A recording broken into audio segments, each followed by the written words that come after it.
off the road into the ditch. I took everything that I know as far as survival skill and I threw them out the window. The last thing I told him was, I don't want to die, and then I lost him. Somebody said, take him to the hospital. We didn't realize there was no hospital.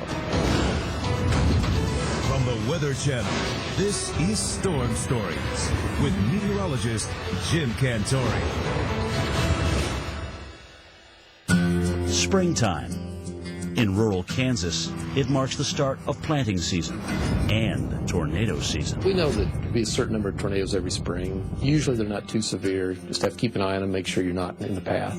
The small town of Greensburg, population 1,500, sits 2 hours west of Wichita, at the heart of what meteorologists call Tornado Alley. This alley, a corridor stretching from South Dakota down to Texas, sees more tornadoes than anywhere else in the world. And in 2007, Greensburg will suffer its worst one yet. Greensburg resident Dennis McKinney is used to dealing with Mother Nature. The state representative grew up working his parents' farm 17 miles away, land he still farms today. It can be a lengthy commute to the state capital in Topeka, but he and his family love calling Greensburg home. Communities like Greensburg are just wonderful places to raise children. Great places to live, to retire. People look out after each other. You just know everybody, and everybody knows you, and small town life. Their neighbors are looking forward to raising a family in Greensburg, too. Chris Koss and Kelsey Schroth moved in next door to the McKinneys after buying their dream home, which they share with their 9-month-old son, Jaden, and dog, Chopper. The house was just amazing. It was a dream home. I mean, anything that you'd ever want out of life. You know, we had a beautiful home. After I had Jaden, Dennis would see us outside. He'd come over and talk to us. We were watching him grow up, of course, and noticed he was growing pretty fast. May 4th, 2007. Around 3 p.m., Chris pulls into his driveway. He and his dog Chopper are headed 30 miles north to Kinsley, Kansas on business. But the day is unseasonably warm, over 85 degrees, and Chris is thirsty. We stopped off to get something to drink. I didn't know that was going to be the last time I was going to see the house, or the town for that fact. On the way out of Greensburg, he notices several trucks stopped along the road. We noticed storm spotters sitting on 183 and 54 highway. My brother had actually made the comment, you know, there must be going to be something going on. There is. A halting mass of low pressure approaching the Great Plains has begun to tap warm, moist air flowing north across Texas and Oklahoma. A supercell forms over Harper County, Oklahoma, and begins moving north and east into Kansas. But as afternoon turns to evening, Kelsey Schroth isn't paying much attention to the weather. With Chris 30 miles away in Kinsley, she is taking care of their 9-month-old son, Jaden, solo. And tonight, that task is particularly difficult. Nothing was making him happy, so I gave him a bath. At this time, my mom was calling. She was watching the weather and told me to just get ready in case the weather gets bad. Well, we live in Kansas, so, you know, weather is bad all the time, and you don't really think much of it, you know. So I wasn't too worried about it. But her next-door neighbor, Dennis McKinney, is. It was one of those days where you just knew it wasn't good. The weather was unsettled, it was windy, you could tell the barometric pressure was low because you could hear the drains gurgling. I remember it being really hot and just humid and just not very nice weather. Something about it just kind of put me on edge. Back at the McKinney house, Lindy is cooking. Her mom, Jean, is out of town, leaving the 8th grader in charge of dinner for Dad, Dennis. I remember I was making eggs because they're easy and I could make them. I remember it started hailing pretty bad. Already the storm has spawned funnel clouds. As it approaches Greensburg, Doppler radar measures winds rushing around its center at 100 miles per hour. Turned on the TV because we wanted to watch the radar. We wanted to check, see what kind of storms there were and where they were at. And I was eating supper and the sirens went up. The sirens can only mean one thing. A tornado has been spotted. Lindy jumps up from the table.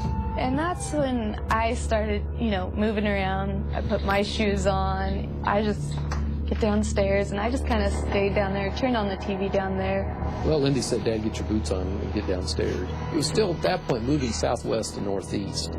I called some friends of mine that were storm spotters. I said, what's it doing? They said it's moving northeast. So at that point I thought it looks like it will miss us.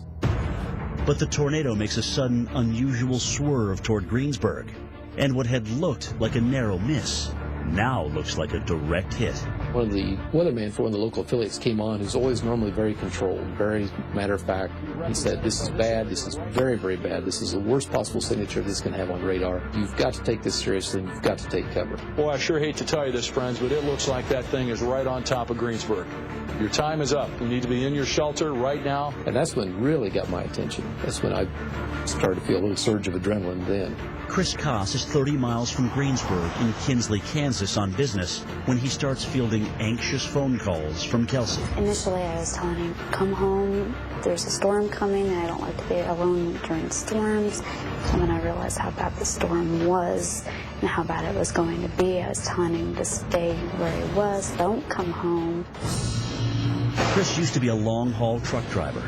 He knows how dangerous the roads will be in this weather, but the thought of Kelsey and Jaden facing a tornado without him is just too much to stomach, and he decides to attempt the trip back to Greensburg anyway. I jumped in the car. I took everything that I know as far as survival skills, and I threw them out the window. People were actually parked on the side of the road with the hazards on. That was actually the only reason I could tell the road was straight. I couldn't really tell if it was hailing, raining. The windshield wipers weren't keeping up. Every worst case imaginable, worst driving conditions that you could ever have. From the cab of his truck, Chris is still able to reach Kelsey sporadically via cell phone, but Kelsey is growing more panicked. She needs to hunker down with Jaden before the storm hits, but their home has no basement. They tell you to go to a bathtub and put, pillows or blankets or whatever over you. So I set some towels down in there and sat down in there with him. It just didn't feel right. So we got out, and I decided to go to the master bedroom into our big walk-in closet. By now, the tornado is just minutes away from Kelsey's house. 200-mile-an-hour winds have sliced through Greensburg's transmission lines, cutting power and silencing the tornado siren's blare. Racing down Highway 183, Chris makes a frantic call to his next-door neighbor, Dennis McKinney. The phone rang, still had a landline. It was Chris, and he said, I'm going to send Kelsey and the baby over because they don't have a basement. And I said, they're coming over? He says, sure, send her over, it's getting bad. I remember my dad sounded pretty frantic. He just said, hurry, tell her to hurry, tell her to come to the back door. I went out the back door. Well, I stepped down the deck and I shined my flashlight over there. Nobody came. I was going between talking to Chris and talking to my mom. My mom was telling me to stay there, and Chris was telling me to go over to the neighbors. Kelsey is confronted with an agonizing decision: brave the elements to get to underground shelter next door, or weather the storm inside the house above ground.